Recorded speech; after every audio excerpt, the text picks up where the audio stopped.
এই রাজার সূর্যের আলোতে ভয় লাগে, তাই সে কখনো দিনের বেলায় খোলা আকাশের নিচে ঘুরে বেড়াতো না। একদিন মন্দিরের পুরোহিতের নজর পড়ে যায় রাজার উপর। পুরোহিতের মনে সন্দেহ জাগে, হয়তো আমাদের রাজা কোনো রাক্ষস।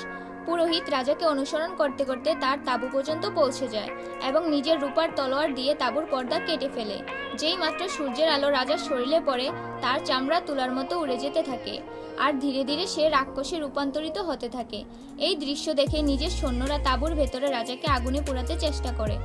রানী ভিড়ের মধ্যে চিৎকার করে তাদের থামানোর চেষ্টা করে, কিন্তু কোনো লাভ হয় না। এরই মধ্যে তাঁবুতে আগুন ধরে যায়। ঠিক তখনই আকাশে কালো মেঘ সূর্যে ঢেকে যায়। সূর্য লুকাতেই রাজা জ্বলন্ত আগুন থেকে বেরিয়ে আসে। তার মুখের ক্ষতগুলো বাইরের আবহাওয়ার নিজে থেকেই ঠিক হয়ে যায়। রাজা চিৎকার করে বলে, এই গ্রামকে শত্রুদের হাত থেকে বাঁচানোর জন্য আমি রাক্ষসদের সঙ্গে চুক্তি করেছি। আজ তোমরা বেঁচে আছো কারণ আমি রাক্ষসের শক্তি দিয়ে শত্রুদের সঙ্গে লড়ি। বন্ধুরা, এমন এক দয়ালু ও ত্যাগী রাজার জন্য অন্তত ভিডিওতে লাইক করে চ্যানেলটি সাবস্ক্রাইব করুন।